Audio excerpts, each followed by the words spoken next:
Bueno, entonces nos habíamos quedado en que ya obtenemos nuestra muestra sanguínea.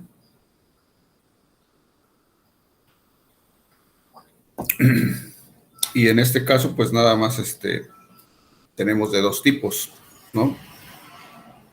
Una que es para hacer la biometría hemática, que tiene el tapón morado, ¿sí? Que tiene anticoagulante, EDTA, y la otra que no tiene anticoagulante, simplemente tiene un activador de la coagulación que se encuentra adherido a las paredes y que tiene, este tubo tiene el tapón rojo y por lo tanto va a empezar a formar un coágulo. Habíamos puesto aquí otro tubo que es el de heparina, sí, que también es un anticoagulante. Y también podemos, en este de heparina podemos hacer las dos pruebas, tanto la química sanguínea como la biometría hemática, pero el inconveniente es que es un poquito más,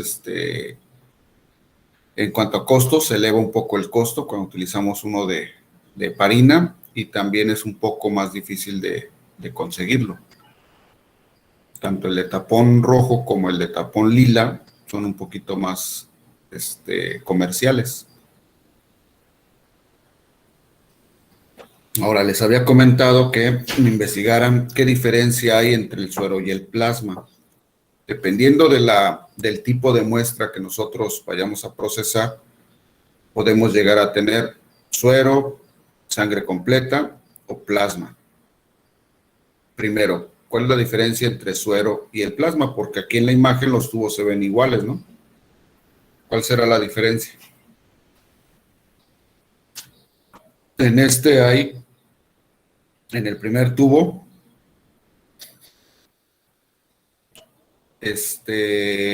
no tiene ningún anticoagulante y el segundo tubo tiene anticoagulante.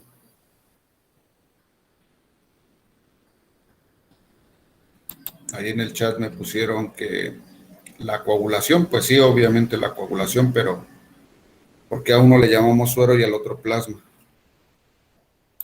Si es la coagulación.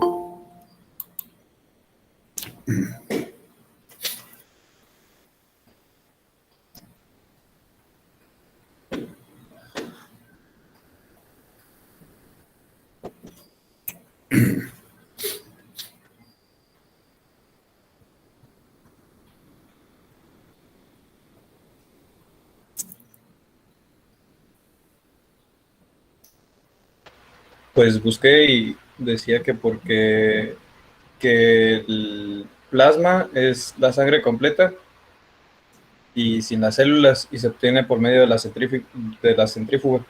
Ajá, Y el, y el suero es de que se coaguló y pues es lo que se separó, ¿no? ajá. Pero entonces, ¿qué diferencia hay?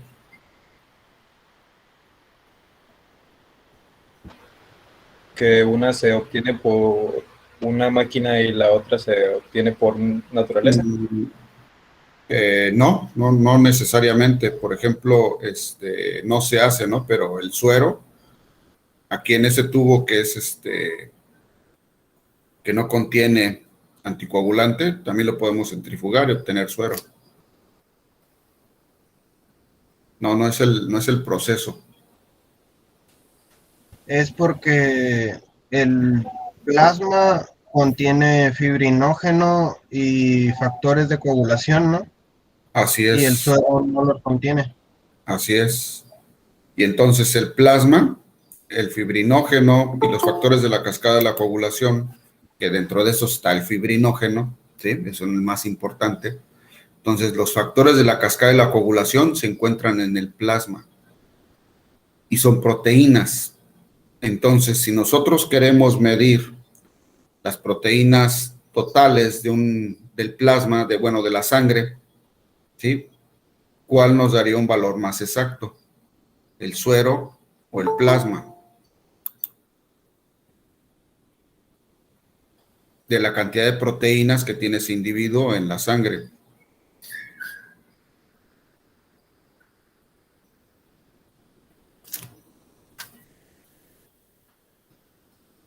¿El suero? No, el plasma. Ah. El plasma, ¿sí? Acuérdense, el plasma aquí está en un tubo que tiene anticoagulante. La parte más pesada, que son las células, se sedimentó y quedó el plasma. Y este plasma contiene los factores de la cascada de la coagulación, que son proteínas, ¿no? Aparte, contiene todos los elementos del suero. Otras proteínas, principalmente la albúmina. ¿Sí? Entonces, si nosotros al suero le checamos la cantidad de proteínas y le checamos la cantidad de proteínas al plasma, ¿cuál sale más alto en proteínas? Si es del mismo individuo, la muestra.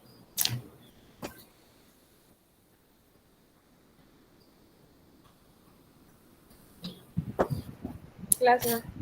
Al plasma, porque el plasma contiene los factores de la cascada de la coagulación.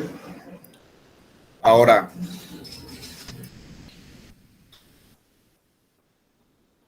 normalmente nosotros a la que le hacemos la química, porque una cosa es hacerle una química, los elementos químicos que tiene una sustancia, en este caso la sangre, ¿sí? Es al suero, ¿no? Al suero le hacemos la química sanguínea. Y dentro de los parámetros de la química sanguínea están las proteínas plasmáticas totales.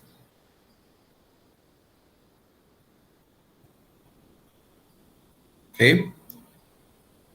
Es un valor que sacamos a partir del suero normalmente, en la química sanguínea. Pero sería mucho mejor que lo sacáramos a partir del plasma, por eso se llaman proteínas plasmáticas totales. PPT.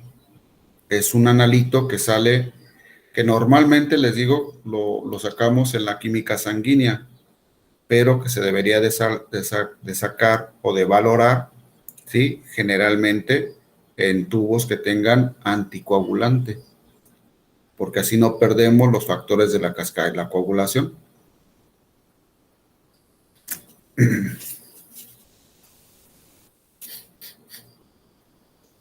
Y bueno, entonces ya tenemos estas tres muestras. ¿Cuánto tiempo después de esto? Tenemos que saber, por ejemplo, ya obtenemos nuestra muestra, ¿sí? Ya sabemos qué estudio le vamos a hacer, ya está bien identificada, ya sabemos que la vamos a poner en nuestra hielera, que no esté cerca de los anticongelantes, digo, los congelantes, ¿sí? No esté en contacto directo con ellos, lo ponemos entonces, ya sabemos que la vamos a poner en una gradilla o en un vaso de unicel para evitar que tenga contacto con los refrigerantes. Ya, ahora, ¿cuánto tiempo tengo para mandar la muestra, ¿sí?, al laboratorio? Que eso es algo también muy importante. Cuando nosotros queremos hacer una biometría hemática, ¿sí?, que puede ser con estos dos, con el segundo y el tercero, ¿sí?, una biometría hemática.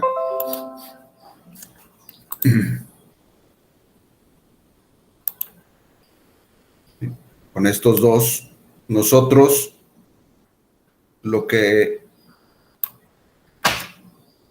vamos a ocupar va a ser los eritrocitos, ¿no? Vamos a contar los eritrocitos. Lo ideal es que se realice esta muestra, esta prueba de la biometría hemática en las primeras 4 horas. Eso es lo ideal. Sí, ya que obtenemos la muestra, lo ideal es que se empiece a realizar en las primeras 4 horas. Pero, ¿sí? Para poder hacer esto, necesitamos algo que conocemos como refrigeración, ¿sí? Necesitamos mantener en refrigeración a nuestra muestra.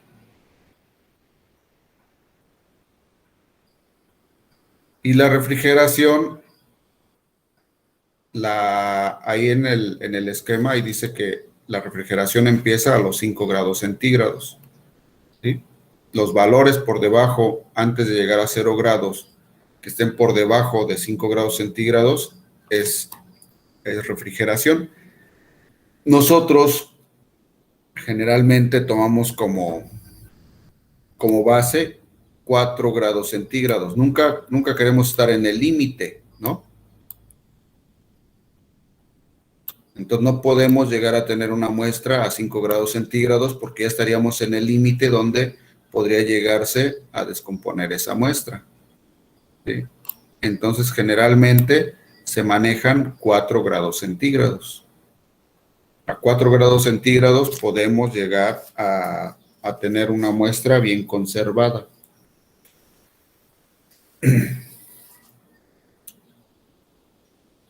Ahora, en cuestión de para hacer la biometría, yo puedo obtener la sangre, ¿sí? También obtener la muestra, y esa muestra la voy a procesar inmediatamente. Entonces también no necesito llevarla en una hielera. Los procesadores automáticos, ¿sí? Nos van a procesar la muestra, pero necesita tener una temperatura ambiente. Entonces lo que tenemos que hacer es sacar el tubito, que agarre una temperatura ambiente. Si la acabamos de obtener, va a estar con una temperatura elevada. Si la obtuvimos y la metimos a nuestra hielera, va a estar en refrigeración. Entonces lo que tenemos que hacer es que la sacamos y que agarre temperatura ambiente para poderla procesar.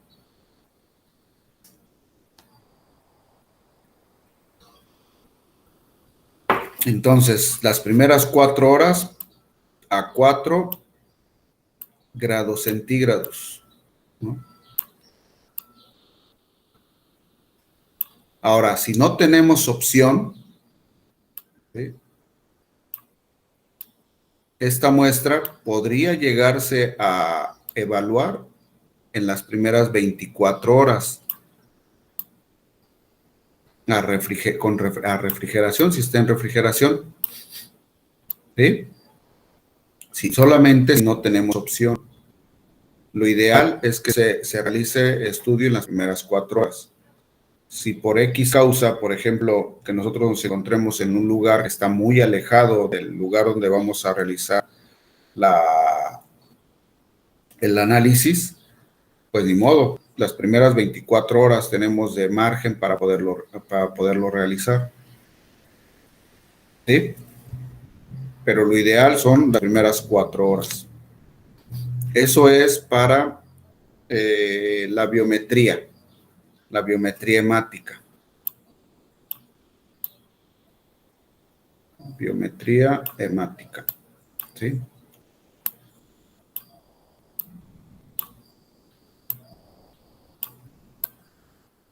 Ahora, con el suero, nosotros vamos a realizar otro procedimiento. Si vamos a hacer la muestra, si vamos a procesar la muestra inmediatamente, ¿sí? Únicamente la gradilla te permite que el tubo, ¿sí? Vacutainer esté así vertical. En cambio, un vaso de unicel te permite que el tubo tenga una inclinación, principalmente como de unos 45 grados, y entonces el tubo permanece inclinado. En el caso de tener nosotros una muestra para química sanguínea, lo ideal no es mantener el tubo vertical, sino inclinado, ¿sí? Esto nos va a permitir una mejor retracción del coágulo y un mejor espacio para poder sacar el suero, ¿sí? Así va a quedar nuestro tubo. Y aquí se va a formar el coágulo. Ahora, si vamos a hacer la muestra, si la vamos a procesar en los primeros minutos después de haberla tomado, tenemos que esperar a que se retraiga bien el coágulo y obtener posteriormente el suero, ¿no? Para procesarlo, para hacer el análisis.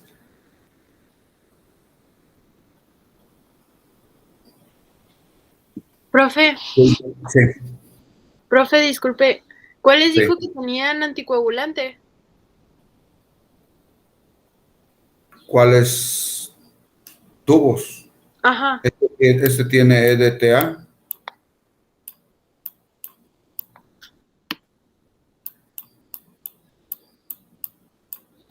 Y ese tiene heparina.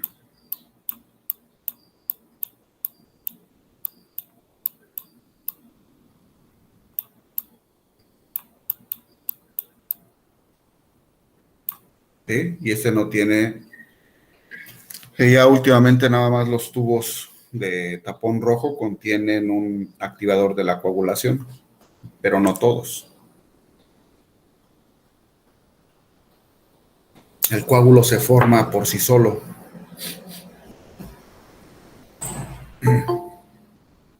Bueno, ya que tenemos nuestra muestra, ¿sí? Con inclinada, nos va a ser más sencillo poner una jeringa, ¿sí? Y obtener lo que es el suero para poderlo procesar. Ahora, si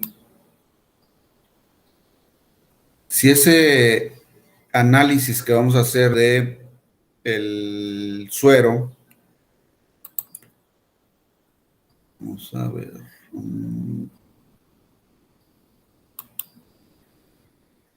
si ese análisis que vamos a hacer del suero generalmente va a tardar el proceso, lo que podemos hacer es obtener el suero, y ya que obtenemos el suero,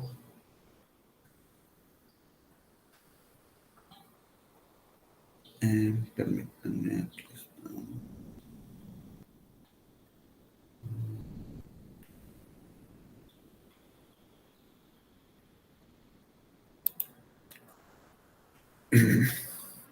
Ya que obtenemos el suero, lo vamos a colocar, ay, perdón.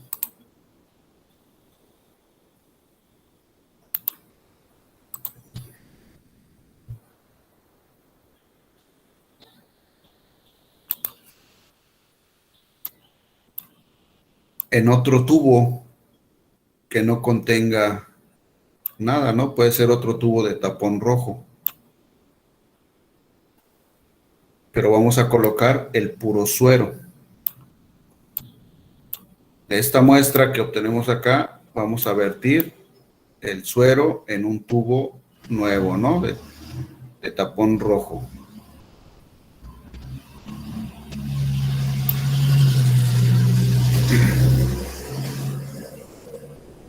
Ahora, este suero que ya obtuvimos puede estar fácilmente de 24 a 48 horas en refrigeración. ¿Sí? Lo ideal son las primeras 24 horas. Entonces tenemos 24 horas para procesar la muestra en refrigeración. ¿Sí? Si es en refrigeración, entonces es aproximadamente a 4 grados centígrados. ¿Sí? En refrigeración.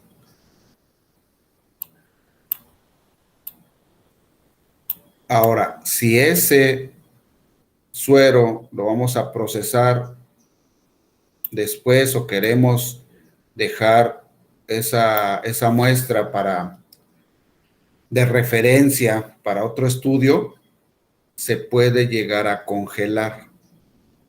Y se ha visto que en algunas ocasiones, si se congela el suero, puede durar años, ¿no? Años.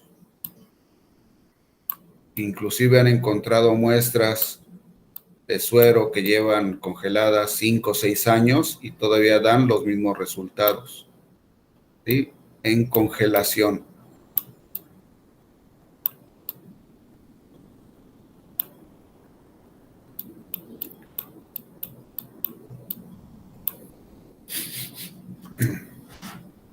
Profe, pero es específicamente con el suero. Con el suero, así es. O sea, Se no con podría el plasma hacer- ni con la sangre. ¿Perdón? Ni con el plasma ni con la sangre. No, con el plasma sí, también se puede hacer. ¿Ah, sí? Sí. Acuérdense, la única diferencia en el plasma y el suero son los factores de la cascada de la coagulación.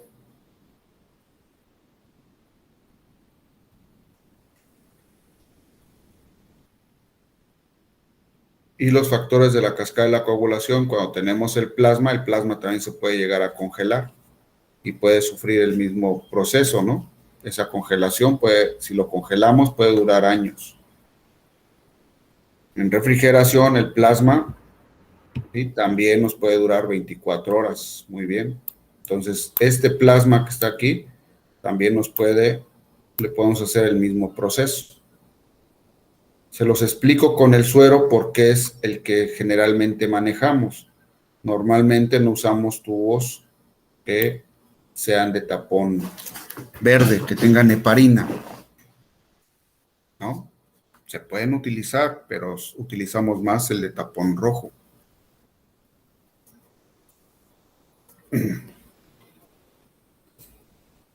Profe, Sí. en el suero dijo que una vez obtenido el suero se debe de verter en otro tubito también de tapón rojo.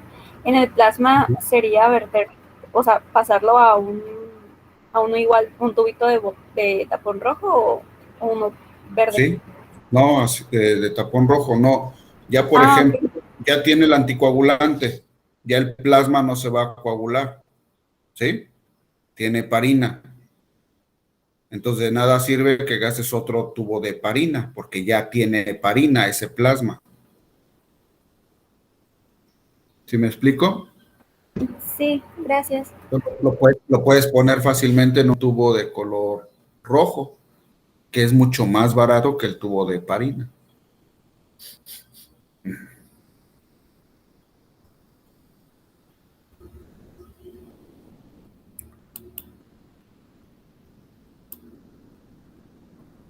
Entonces, por ejemplo, si nosotros tenemos un paciente y ese paciente nos lo lleva, no sé, a las 7 de la noche, ¿sí?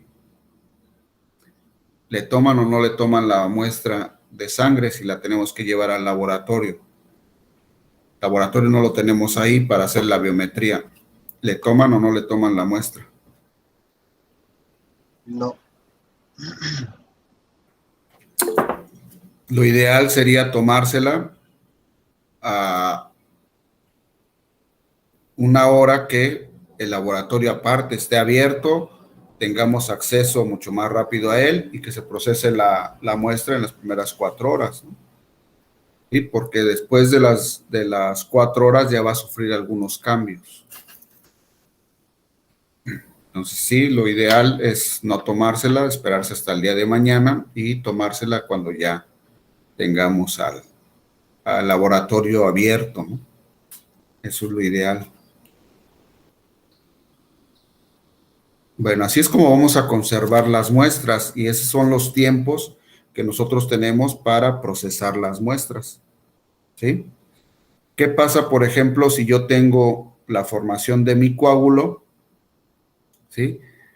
Se formó ya el coágulo, está el suero, lo tengo este tubo, lo tengo a 45 grados en mi hielera y así lo dejo y me voy yo a seguir muestreando. Por ejemplo, estoy muestreando bovinos, estoy en algún ranchito, ¿sí? En una ranchería, llego a uno, muestreo algunas vacas, traigo mis muestras, no desuero mis muestras, así las dejo con el coágulo y así me voy sucesivamente a otros ranchos. ¿Qué le va a pasar a mis muestras? Se formó aquí el coágulo, ¿sí? Y aquí estaba el suero, ¿no? Y yo no desueré esa muestra, no hice este paso, ¿no? Yo así las dejé. ¿Qué le va a pasar a mis muestras si yo voy en los caminos que normalmente están en los ranchos, pues no están pavimentados? ¿Qué va a pasar con ese movimiento? ¿Sí? Si yo no hice el coágulo, ¿qué le va a pasar? Puede desbaratar el coágulo, ¿no? Sí, el coágulo, acuérdense que son glóbulos rojos atrapados ahí en el coágulo y que pueden empezar a sufrir algún daño. Y con el movimiento empiezan a romperse esos glóbulos rojos y entonces vamos a tener hemólisis y el suero se va a empezar a tornar rojizo. ¿Sí? Vamos a tener hemoglobina libre.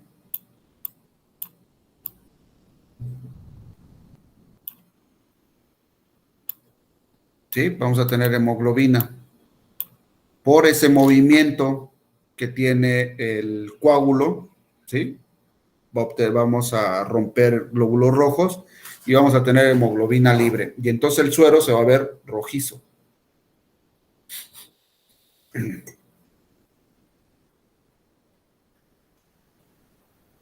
Y ya nos va a dar falsos resultados en lo que es la química sanguínea. ¿Qué va a pasar si yo tengo muestras con EDTA y también estoy así en los ranchos tomando muestras? ¿Qué le pasa a si tiene movimiento?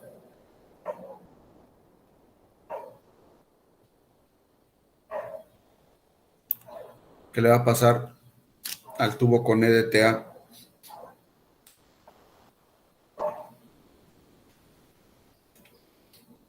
Digámosle como un movimiento ligero, ¿no? No tan brusco. Acuérdense que las muestras no se tratan con movimientos bruscos.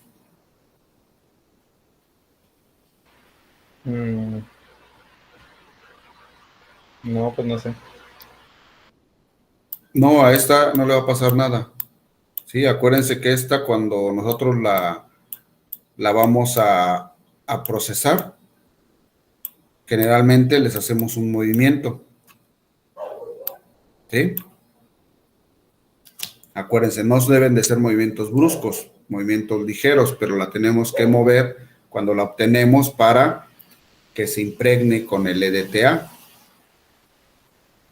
Y esta muestra, ¿sí? Cuando ustedes tomen una muestra para biometría hemática, va a pasar 15 minutos y los solutos que se encuentran en la muestra se van a empezar a precipitar, ¿sí? Por el peso. Y a veces nos espantamos cuando no tenemos así mucha práctica, nos espantamos porque nuestra muestra, ¿sí? Ya se separó, aquí hay un espacio, ¿sí? Donde está lo que es el plasma y están las células sanguíneas están en la parte baja. Y a veces pensamos que esa muestra ya no sirve, no, únicamente lo que tenemos que hacer es homogeneizar la muestra y realizar el procesamiento de la muestra.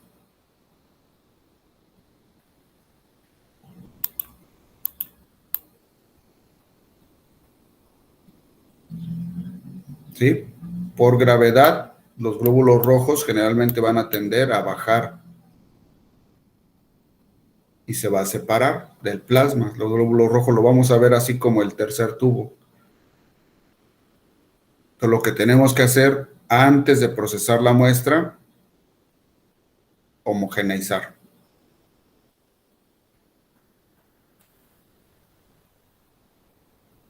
Entonces, ¿alguna duda de esta parte que es importante para que los resultados que nos viertan estas pruebas sean fidedignos, ¿no? Que sean confiables.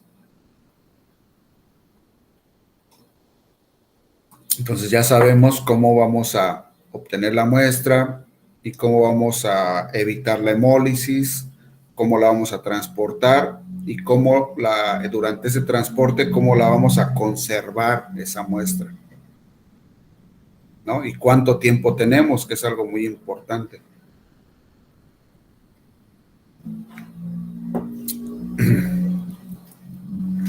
Y si la queremos, por ejemplo, el suero, si lo queremos congelar, acuérdense, es abajo de 0 grados centígrados. Generalmente son de 4 a menos 8 grados centígrados. Es el proceso de congelamiento, ¿no? Así lo podemos mantener congelado.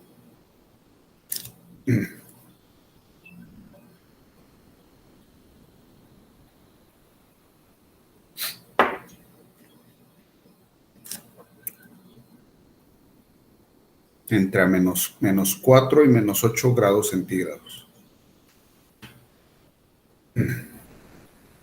¿Dudas que tengan de eso?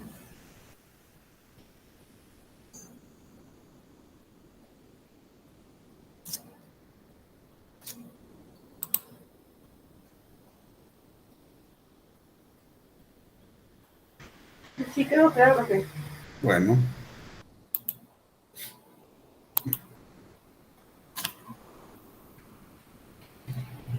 Ahora, esa es la acción que realizan los anticoagulantes, ¿no? El EDTA, por ejemplo, quela el calcio. ¿Qué es quelar el calcio? Que el EDTA es un gran aceptador de calcio, ¿sí? Que es el factor 4 de la cascada de la coagulación. Entonces, lo que hace es atrapar el calcio, y el calcio es un factor importante para que se lleve a cabo la cascada de la coagulación.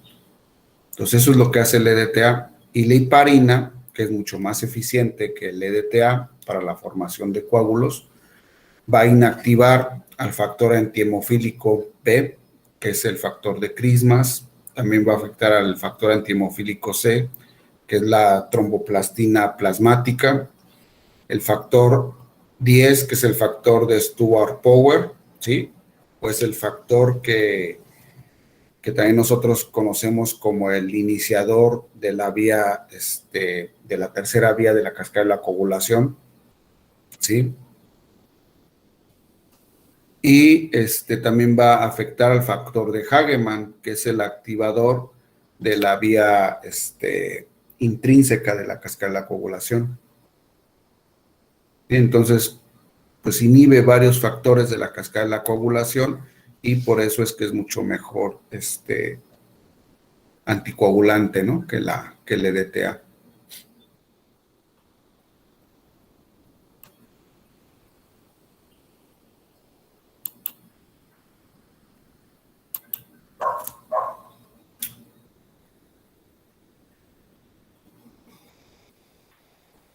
Bueno, más adelante lo vamos a volver a ver, pero a partir de una muestra para biometría hemática, también se obtiene uno que se llama el frotis sanguíneo. Y este frotis sanguíneo, ¿sí? Lo podemos hacer ya sea llegando al laboratorio, o lo podemos realizar en el lugar donde obtuvimos la muestra. Si lo hacemos en el lugar donde obtuvimos la muestra, tenemos que saber que existen dos tipos de frotis, ¿no? Uno, gota fina, que es el que generalmente hacemos, y el otro que se llama gota gruesa. Ahora, la forma de poderlos llegar a realizar, o a que estos no lleguen a tener daño, es una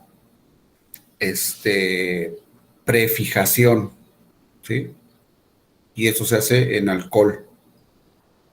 Entonces, una vez que realizamos el frotis, lo podemos sumergir en alcohol, y esto nos va a hacer una prefijación de este frotis para poderlo procesar cuando lleguemos al laboratorio. Ahora, la forma en que vamos a poderlo guardar va a ser generalmente en bolsas de papel, en una toallita de papel. Lo vamos a envolver y así lo podemos llegar a guardar. Para que no se maltrate el frotis, generalmente se hacen dos, ¿sí? Y si recuerdan, yo les dije, aquí no hay tanta chance de ponerlo, ¿no? Pero normalmente aquí en esta parte va la identificación. En esta parte va la identificación y aquí también lo identificamos.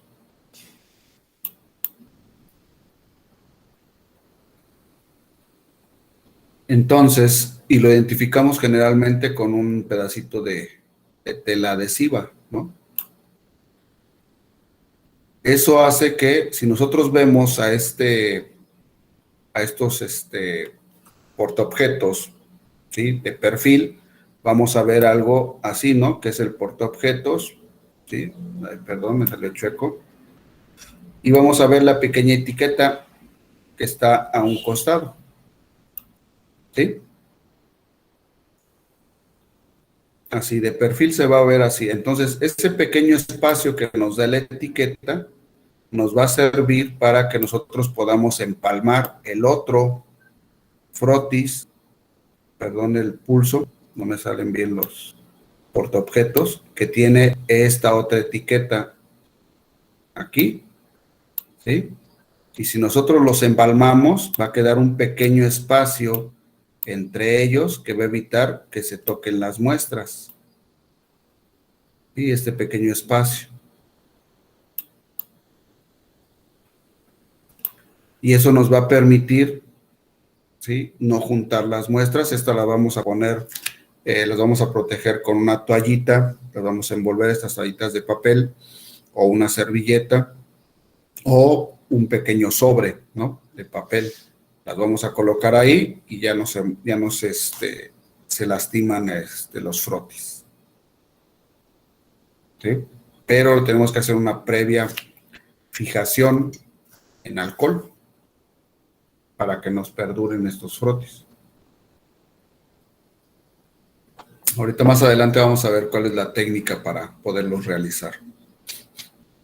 Pero tenemos que recordar que se pueden hacer los frotis a partir de la biometría. El frotis sanguíneo, la finalidad del frotis sanguíneo es observar la morfología de los glóbulos rojos y de los glóbulos blancos, de los leucocitos, y aparte también la agrupación de los glóbulos rojos, cómo están agrupados.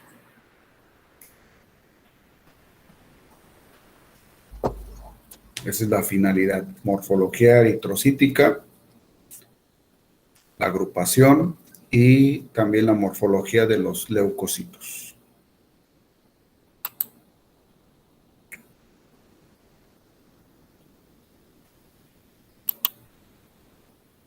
Bueno, ¿sí me expliqué? ¿Sí me pude hacer entender? Sí, profe. Sí, profe, sí. Entonces acuérdense, el frotis sanguíneo se hace a partir de la biometría hemática, ¿no? Si nosotros queremos hacer una biometría hemática, que lo hacemos con anticoagulante, de esa muestra vamos a homogeneizar la muestra, a tomar una pequeña gota de esa muestra y realizar un frotis sanguíneo.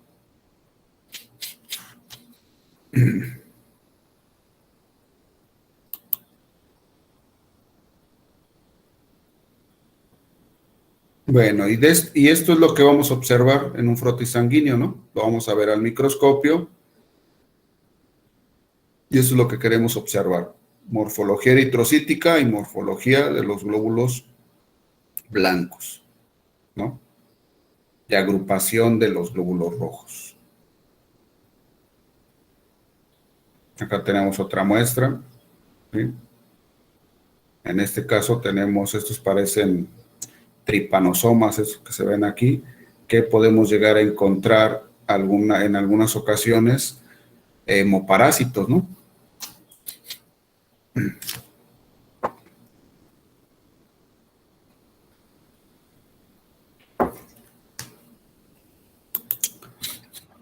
Perdón, profe. ¿Qué dijo que íbamos a observar en el frotis sanguíneo? La morfología de los eritrocitos, la distribución, cómo están, bueno, no distribución, agrupación de los eritrocitos y morfología de los leucocitos. Y también, pues, las plaquetas, se me había pasado, también las plaquetas las vamos a poder observar. Y la morfología plaquetaria. Eso es lo que vamos a observar en el frotis. Y en algunas ocasiones, pues, vamos a encontrar otras cosas, ¿no? Como, por ejemplo, hemoparásitos.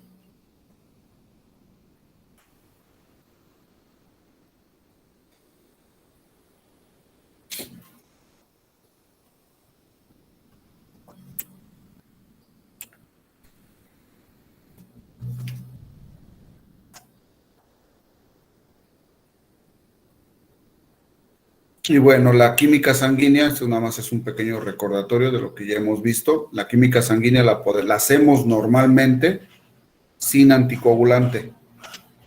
O también la podemos hacer con tubos con heparina. Ahora, la química sanguínea es importante que no existe hemólisis o lipemia.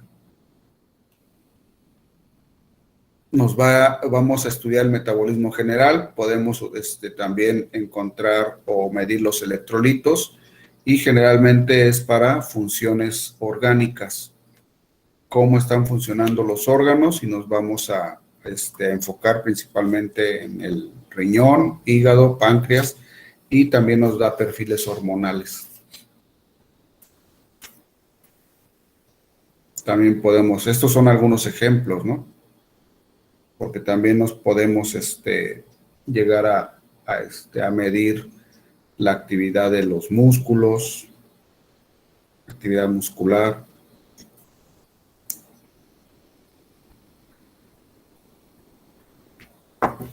Pero vamos a ver el funcionamiento, ¿no?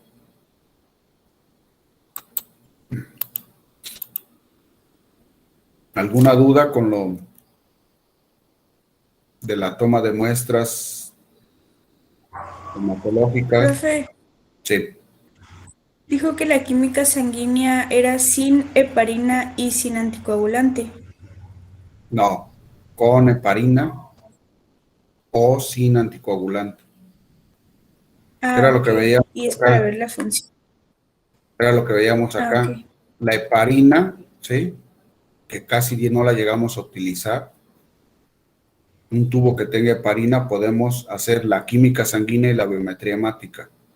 En cambio, en estos dos, en el primero que no tiene, hacemos la química sanguínea y en este vamos a hacer la biometría hemática. Y en el que tiene EDTA. Y el EDTA no nos sirve para poder hacer lo que es la química sanguínea. La heparina sí.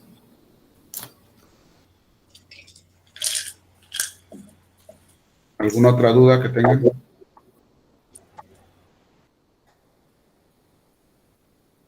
Profe, que había mencionado de los electrolitos.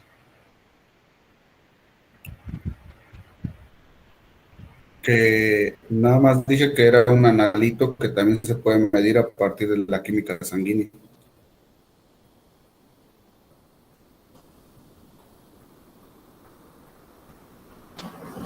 Gracias.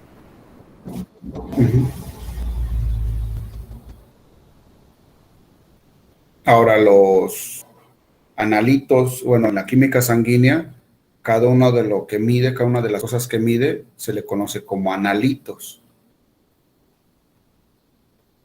Y dentro de estos analitos, bueno, a los analitos estos que mide también se le conocen como elementos no figurados de la sangre.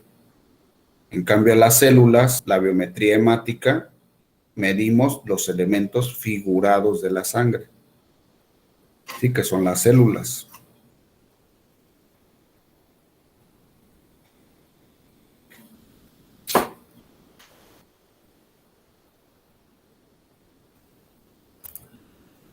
¿Alguna otra duda que tengan?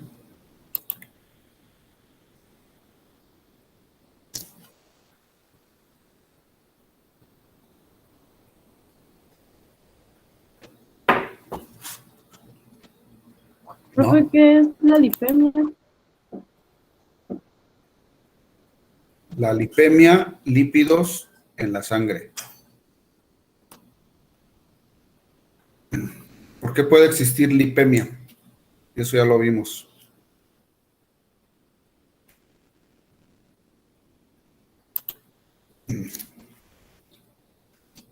¿Por qué se puede presentar la lipemia?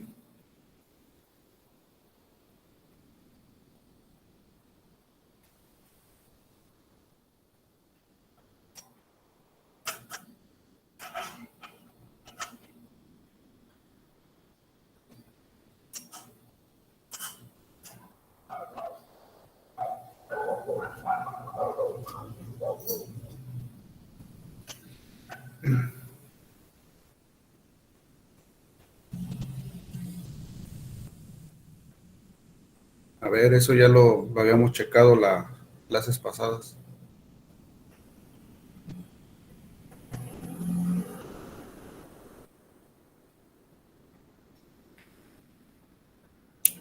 La lipemia se presenta cuando en un animal no rumiante obtenemos la muestra después de comer. Por eso es que se hacen en ayunas. ¿Sí? Puede ser por estrés o comida. Ajá. Así es. Bueno, ¿alguna otra duda que tengan con respecto a la toma de muestra a toma de muestras hematológicas? ¿Cómo la vamos a conservar? ¿Cómo la vamos a transportar? ¿Cómo vamos a, cuál es el tiempo que tenemos para realizar la prueba?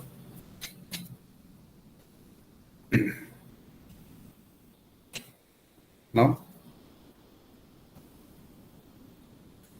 Bueno, después tenemos otro estudio que se llama examen general de orina. El examen general de orina es un examen pues relativamente fácil de realizar, ¿sí? No se requiere un equipo muy sofisticado para poderlo realizar. La parte un poquito más complicada y lo que hace que no se realice tan fácilmente en las diferentes especies animales es exactamente la toma de la muestra. La toma de muestra de orina en los animales es lo que a veces nos complica el poder hacer estudios de orina. Realmente el estudio de orina, el examen general de orina es uno de los estudios más baratos, ¿sí? O barato en sí, es un estudio barato, rápido de realizar y no se requiere, les digo, un laboratorio como tal para poderlo hacer. ¿Sí? Lo más que requerimos es un microscopio para hacer uno de los procesos del examen general de orina. Pero los otros dos procesos, que es el estudio físico y químico, generalmente se pueden hacer. El químico se hace con tiras reactivas y el físico pues se hace con la inspección de la orina. Entonces, les digo, es un estudio que nos brinda mucha información, que nos sirve mucho para ver cómo están nuestros pacientes, porque no nada más es un estudio que nos dice cómo está funcionando el riñón, sino nos dice también nos da indicios de cómo está el metabolismo general, ¿sí?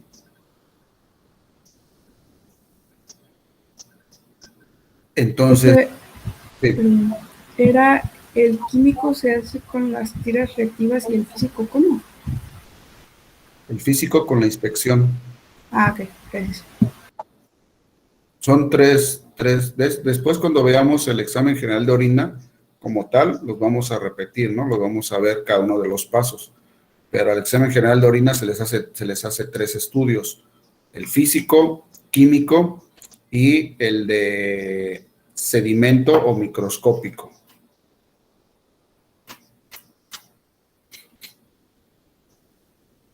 Ahora, algo que nos complica el poderlo realizar, ¿sí?, es la toma de la muestra. Y para hacerla o para obtener orina tenemos cuatro procedimientos. Una, que sea una micción espontánea, que nosotros tengamos pues un paciente que va a orinar y tengamos estos vasitos de boca ancha estériles a la mano y que nosotros podamos llegar a contener un poco de la orina, ¿sí?, de ese individuo. ¿Cuánto tiempo nos vamos a poder pasar para esperar la micción espontánea? Pues puede ser mucho tiempo, ¿sí? Y cuando orina ya no encontramos el vasito y se nos pasa y otra vez hay que esperar. Entonces es un procedimiento que no es tan eficaz porque no requerimos a veces de mucho tiempo y no llegamos a obtener la muestra de orina. El otro proceso es realizar una compresión vesical. Esta se realiza muchas veces en los perros, ¿sí? Llega el perrito, hacemos una compresión de la vejiga, la podemos hacer en cualquier especie, ¿no? Pero generalmente se practica más en los perros. Hacemos una ligera compresión de la vejiga, ¿sí? Después de realizar esa compresión de la vejiga, vamos pues hacer que el animalito, ya sea un animal de granja, generalmente debe de ser pequeño, ¿no? Imagínense ustedes que querramos hacer una compresión de la vejiga de una vaca. Pues no vamos a poder. Entonces, generalmente esto se hace en animales pequeños. Y ya que hacemos esa compresión vesical, lo dejamos libre un momento y generalmente la vejiga responde a la presión, ¿sí? Una vez que existe una elevada presión en la vejiga, se da ese estímulo de orinar. Y nosotros lo que estamos haciendo con la compresión de la vejiga no va a ser fuerte, va a ser como si fuera un masaje nada más a la vejiga y soltamos un momento al paciente y después va a orinar. Ahora, no necesariamente si tiene poca orina, pues la compresión vesical nos va a ayudar, ¿sí? Entonces también hay que estar atentos a la hora de que vaya a orinar porque a veces estamos haciendo la compresión, inmediatamente orina. O hacemos la compresión, lo soltamos y puede tardar ahí 1 hora y ni siquiera orina. Entonces también es difícil, ¿no?, con la compresión vesical. Después tenemos otro proceso que es el sondeo uretral. Colocar una sonda y a través de la sonda la colocamos a través de la uretra y llega a la vejiga y obtenemos nuestra muestra.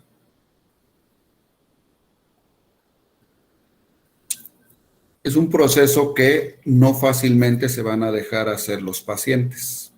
Esa es la primera desventaja. Entonces tenemos que tener pacientes que estén o muy abatidos por la enfermedad o que sean pacientes que tengamos que tranquilizar, ¿no? Utilizar un tranquilizante.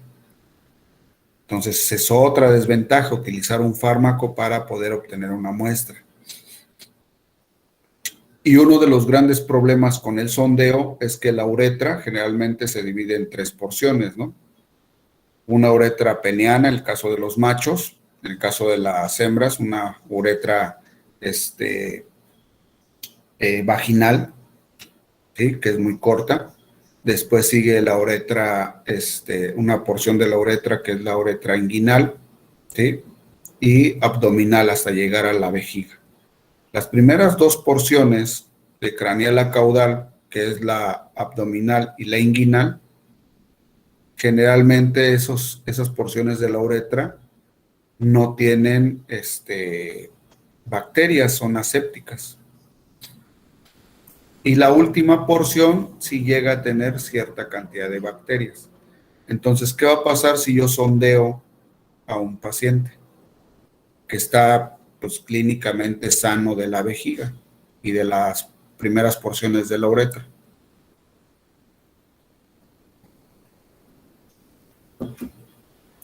¿Qué puede pasar?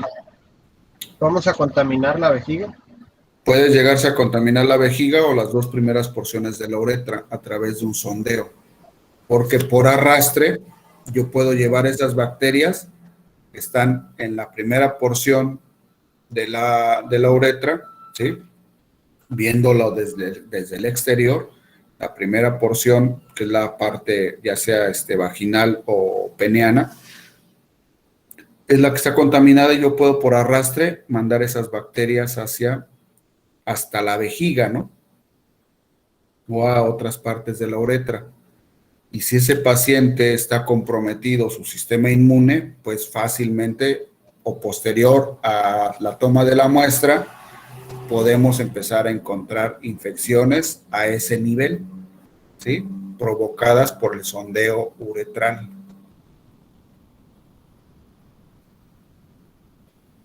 Ahora, ¿por qué se provocan tan fácil? Porque cuando nosotros colocamos una sonda a través de la uretra, vamos a realizar una pequeña irritación en la uretra. Esta irritación va a hacer que haya una mayor descamación de células y puede haber, y nosotros aparte estamos arrastrando bacterias hacia unas partes de la uretra donde no hay, hacia la vejiga, y estas células que se desprendieron por la irritación que nosotros ocasionamos, pues pueden ser pues el medio de cultivo para estas bacterias, ¿no? Y entonces, posterior a la toma de la muestra, vemos que un paciente tiene infecciones urinarias. Entonces, este también es otra desventaja grande que hay con el sondeo uretral, ¿sí? Ahora, otra desventaja con el sondeo uretral es que en los machos lo podemos realizar fácilmente porque se expone, ¿sí?, el orificio uretral en el pene. Y en las hembras, la papila uretral, ¿sí?, no se encuentra tan accesible y a veces ni siquiera la podemos llegar a observar. Y si son pacientes pequeños, pues menos. Entonces, las hembras también hay mucho mayor dificultad para realizar el sondeo uretral. Lo tenemos que a veces hacer a través de un espéculo o un endoscopio, ya sea rígido o flexible. Entonces, en las hembras también es difícil realizar el sondeo uretral, y principalmente con especies pequeñas. Después tenemos lo que es la cistocentesis, y la cistocentesis es cisto hacia la vejiga. Centesis significa que es una punción percutánea, ¿no? Y si nosotros hablamos de una punción percutánea, es una punción a través de la piel. Y entonces la cistocentesis, ¿sí?, es el método, por lo menos en pequeñas especies, más eficaz y menos pues contaminante de esas vías urinarias para poder obtener una muestra de orina. La gran desventaja que tiene la cistocentesis es que los dueños muchas veces no acceden a hacerla porque vas a puncionar lo que es el abdomen, ¿sí? Y entonces los dueños a veces no lo permiten, a pesar de que tú les indiques que no es tan doloroso, es como cualquier inyección, pero no es lo mismo que inyectes a un paciente en la pierna a que le inyectes en el abdomen. Y es que así lo van a ver los dueños, ¿no? Como un procedimiento un poquito peligroso. ¿Sí? Si se sabe hacer, ¿sí? Y tienes el equipo adecuado, no hay ningún problema, pero esa es una de las desventajas que tiene la cistocentesis. Otra desventaja es que ocupamos que sea un individuo experto en hacer la cistocentesis, entonces requiere de tener práctica, ¿sí? Para poderla realizar.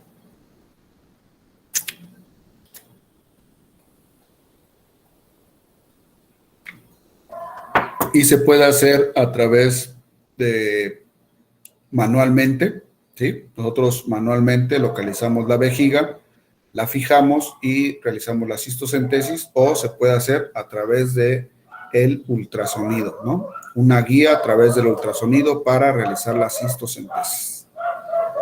Pues son las dos formas en que se puede realizar.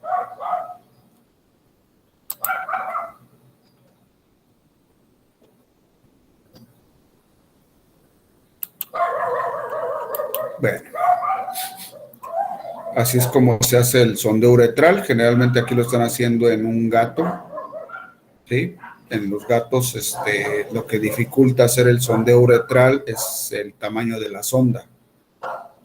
La sonda tiene que ser una sonda muy pequeña. Hay sondas especiales para gatos. Después se las voy a enseñar. Son sondas muy pequeñitas, pero que tienen una longitud exacta para que lleguen hasta la vejiga. Una cosa importante es cómo vas tú a colocar la sonda en relación a las curvaturas que llega a tener la uretra. Sí, eso es algo importante para no lastimar tanto la uretra a la hora de hacer el sondeo uretral.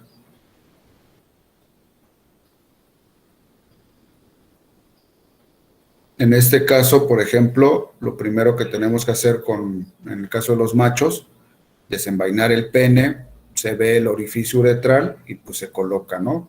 Hay que poner cierta cantidad de, para no lastimar tanto la uretra, de lubricante, ¿no? Que puede ser un lubricante en gel, que no contenga alcohol, que sea a base de agua, que sea una solución antiséptica, o puede ser una solución antiséptica, o simplemente agua, ¿no? Agua destilada.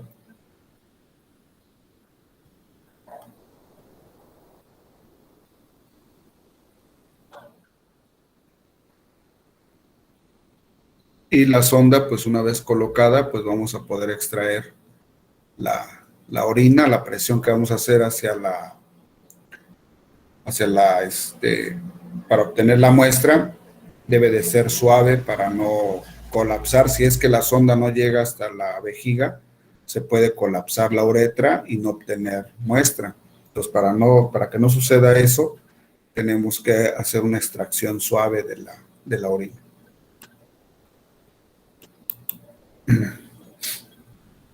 Y esto era lo que les comentaba de observar o de tener en mente que la uretra pues tiene cierta cantidad de circunvoluciones, ¿no? De vueltas. Entonces, si nosotros vemos, esta es una imagen de un perro, vean cómo llega en un punto donde hay una ligera vuelta de esa uretra, y nosotros la tenemos que tener en mente cuando hacemos el sondeo, porque no podemos dirigir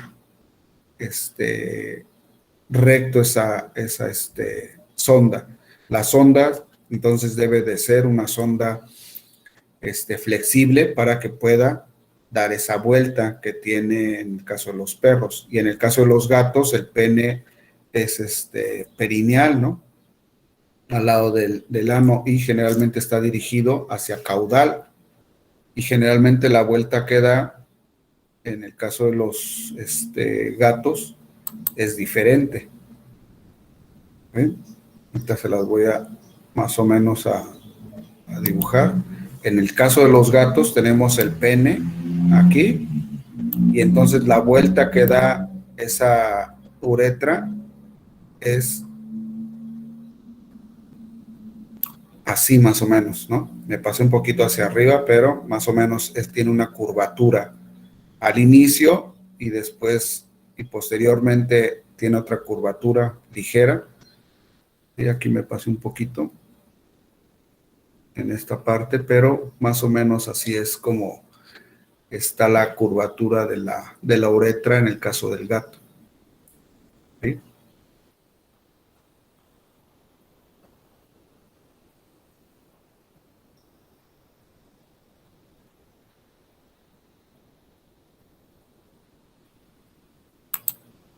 Bueno, dudas que tengan del sondeo uretral para poder obtener una muestra.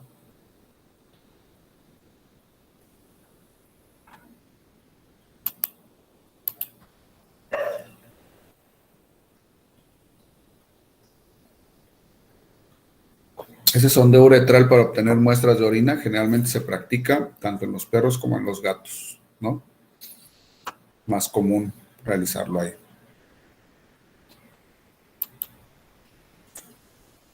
Y esta es la cistocentesis, ¿sí?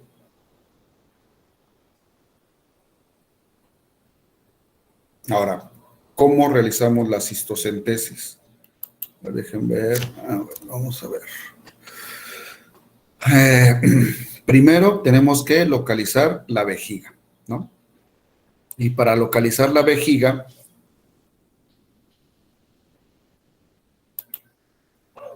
nosotros tenemos que hacer un movimiento con las manos de craneal de caudal hacia craneal, perdón. ¿Sí? En pacientes pequeños, nosotros, si se fijan ahí en mi imagen, ¿sí? No en la de la diapositiva, en mi imagen, si yo, por ejemplo, en la ingle, si es un paciente pequeño, yo voy a sostener, ¿sí? Ahí a nivel inguinal, con estos tres dedos, voy a hacer una ligera presión a nivel inguinal. Y esa ligera presión la voy a enviar hacia craneal, ¿sí? Y voy a sentir cómo pasa la vejiga. Eso es en pacientes pequeños, ¿sí? Hago una presión a nivel inguinal y luego me dirijo hacia craneal y voy a sentir cómo pasa la vejiga, un pequeño globo, ¿no? Cómo pasa la vejiga. Ahora, si el paciente es grande, yo voy a hacer como un triángulo a nivel inguinal, ¿sí? Hago lo mismo, hago un triángulo a nivel inguinal con estos dos dedos, hago una ligera presión con las dos manos y me voy de caudal hacia craneal y voy a sentir la vejiga. Ahora, ya que sientan la vejiga, acuérdense, tiene la uretra que no le permite, ¿sí? Sí tiene cierto movimiento hacia craneal, pero no le va a permitir ir más allá de la longitud de la uretra, ¿sí? Entonces, si yo tengo la vejiga y la puedo llegar a agarrar en la parte caudal, ¿sí? Que se llama el trígono vesical. El trígono vesical es la parte más caudal de la vejiga. Se los voy a dibujar aquí.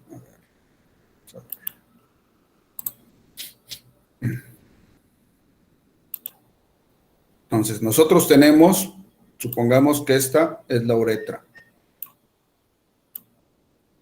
¿no? Y aquí tenemos la vejiga.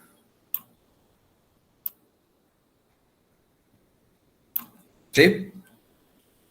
Aquí, en esta parte está la ingle, la región inguinal.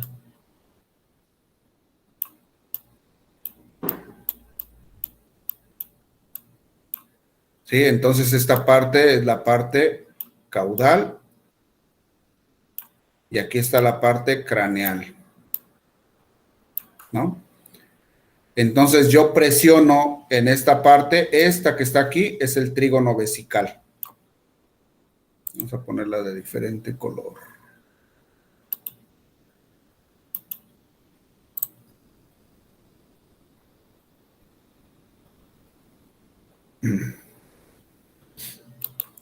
Entonces, este es el trígono vesical.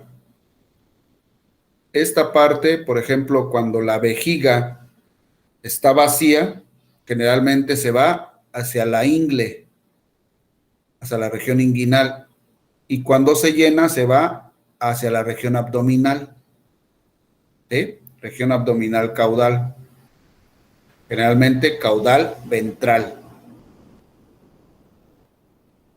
Si nosotros tenemos una imagen, por ejemplo, si les hago una imagen de el abdomen, ¿sí? Aquí supongamos que esta primera parte es el abdomen, este es el tórax, ¿sí? Las costillas. Nosotros dividimos a la parte abdominal en 3 regiones, ¿sí? 1, 2 y 3. Región abdominal craneal, región abdominal caudal, región abdominal media. Y si después nosotros dividimos estas regiones, perdón, la media no, nada más la caudal y la craneal.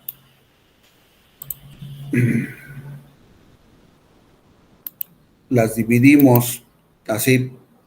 Entonces tenemos, de cada lado tenemos 5 regiones abdominales. Una región abdominal,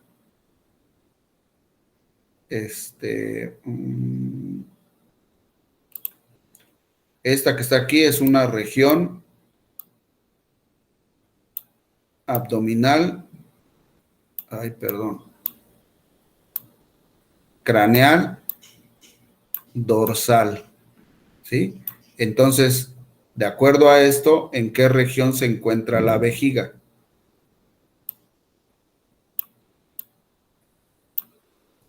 Esto es caudal y esto es craneal.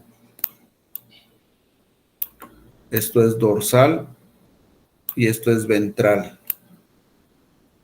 Entonces, esto es la región abdominal. ¿En qué región se encuentra la vejiga?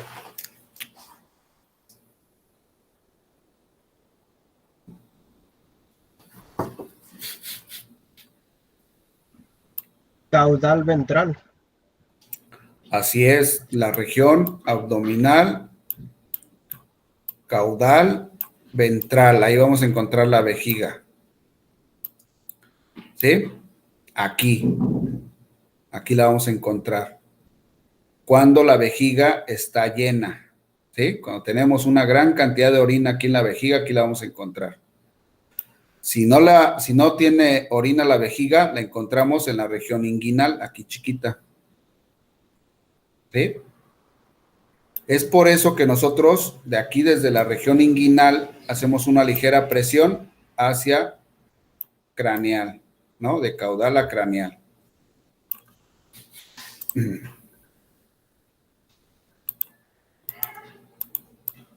¿Sí? Entonces,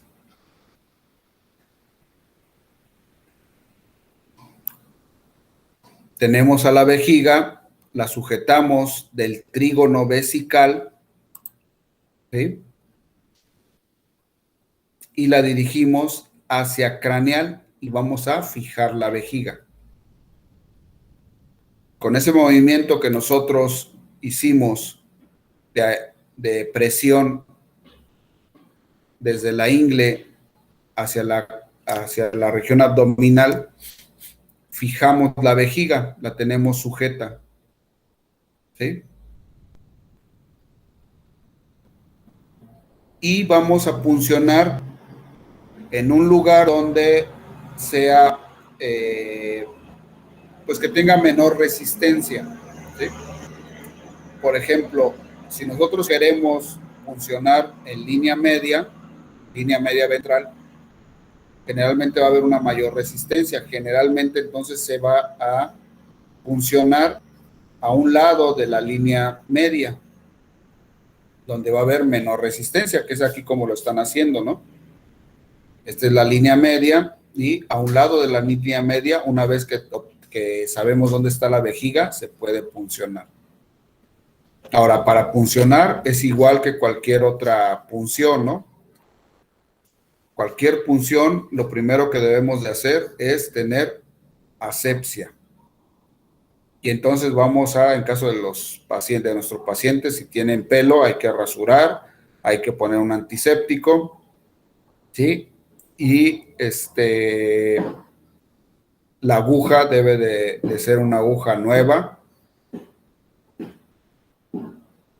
para evitar la contaminación de las estructuras, ¿no? Que vamos a puncionar. Ahora, vamos a puncionar entonces generalmente a un lado de la línea media.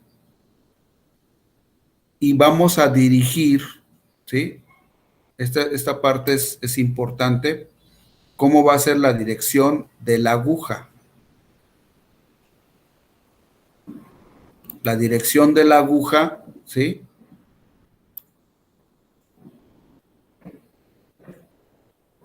Va a ser así. ¿Sí? Va a tener una dirección dorso-caudal. Hacia dorsal y hacia caudal, con una inclinación de 45 grados. Así es como vamos a poner nuestra aguja. ¿Por qué? Porque, ¿qué pasa si yo hago la punción así? ¿Sí? Que sea hacia dorsal nada más. ¿Qué le va a pasar cuando esta vejiga empieza yo a obtener muestra? ¿Qué va a pasar con la aguja? Cuando yo empiece a sacar la orina que se encuentra aquí.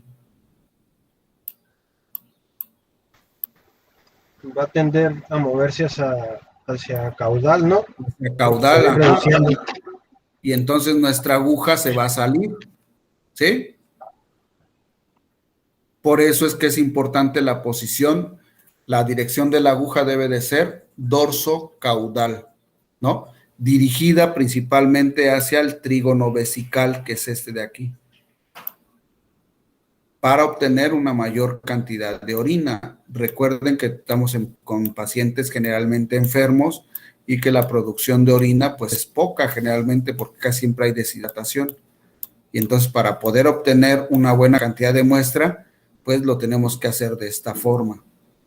De esta no, porque se nos va a salir la aguja y vamos a poder obtener poca cantidad de muestra.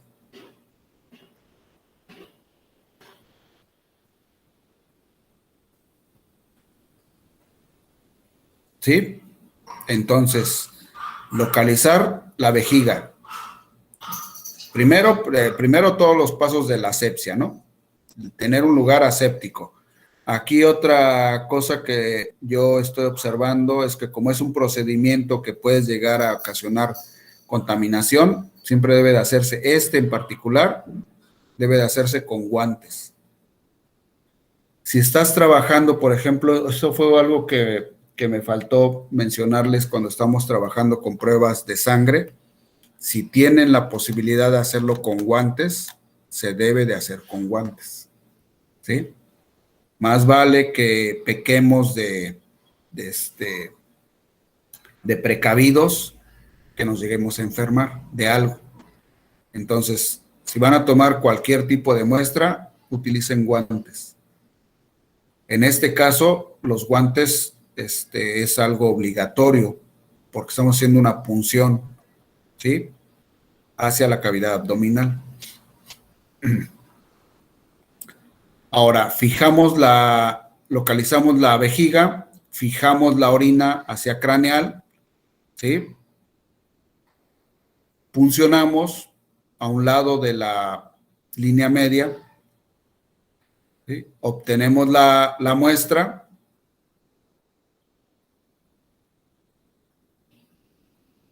Quitamos la jeringa, la aguja, ¿sí?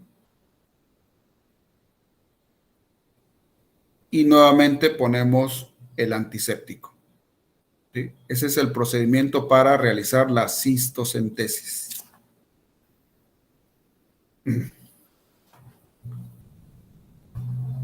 Bueno, ¿dudas que tengan?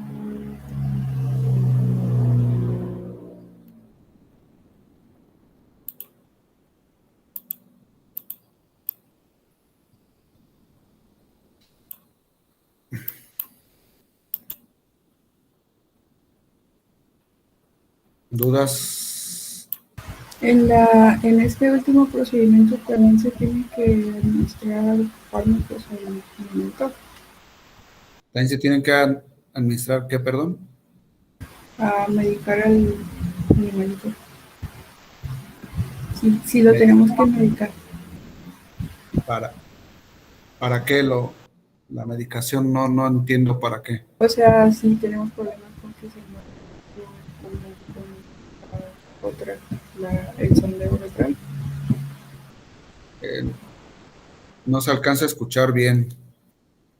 No le Ah, entiendo. perdón, que si, o sea, no se tiene tantos problemas con que se esté moviendo mientras se toma la orina.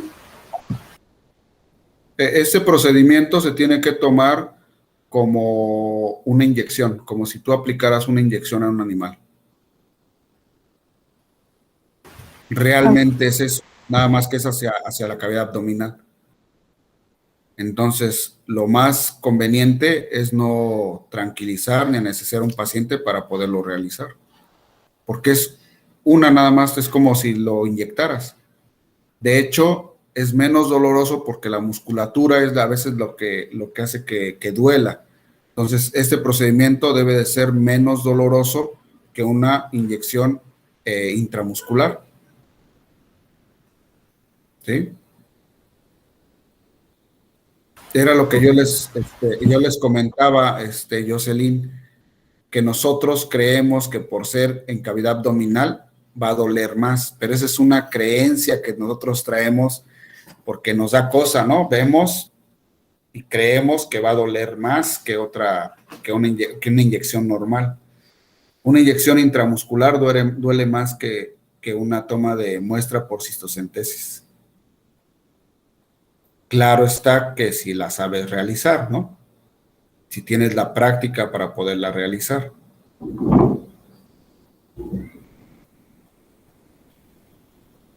Y por eso mismo que es una inyección en cavidad abdominal y que nosotros tenemos esa idea de que es doloroso, ¿sí? Porque nosotros asumimos que si nos lo hicieran a nosotros, pues no nos íbamos a dejar. Por esa misma causa, los dueños, o por esto mismo que nos dijo Jocelyn, ¿sí? Los dueños no acceden a realizar la cistocentesis. ¿Sí? Ese es uno de los grandes problemas que tenemos con realizarla. Generalmente no se hace porque el dueño no quiere.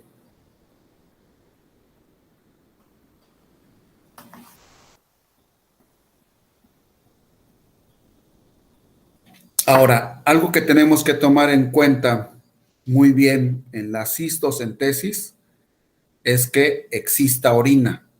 ¿Sí? Y por eso hacemos la palpación, ¿no? Primero de la vejiga. Si tenemos la vejiga y la podemos llegar a palpar, ¿sí? Se va a sentir así como una bolsita con agua. Podemos hacer la cistocentesis. No vamos a hacer la cistocentesis si no localizamos la vejiga, porque posiblemente no tenga orina.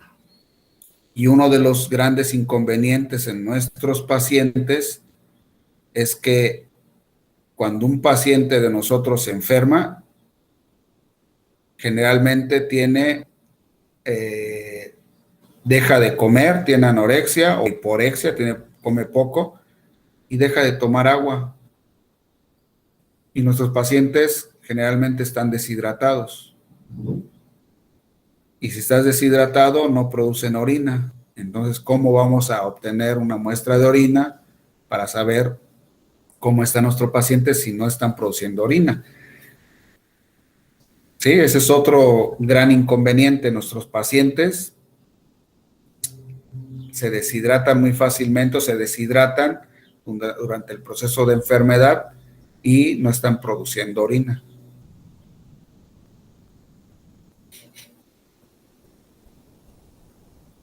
Bueno, ¿hasta aquí alguna duda que tengan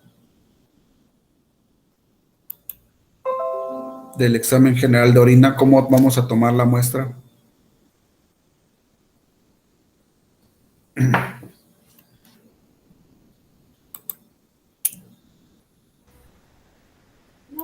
profe.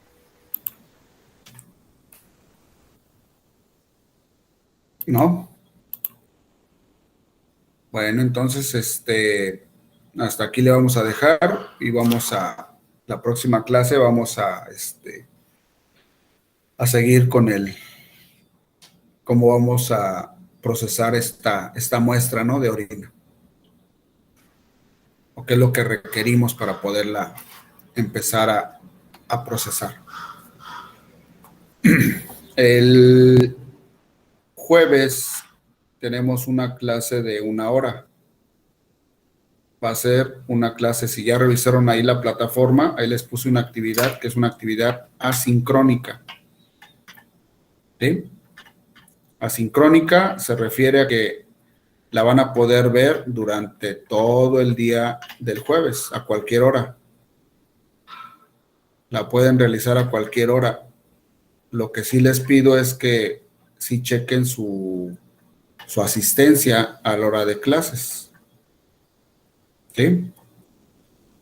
Pues checan su asistencia ese jueves y la actividad la pueden hacer en cualquier momento del día, ¿eh?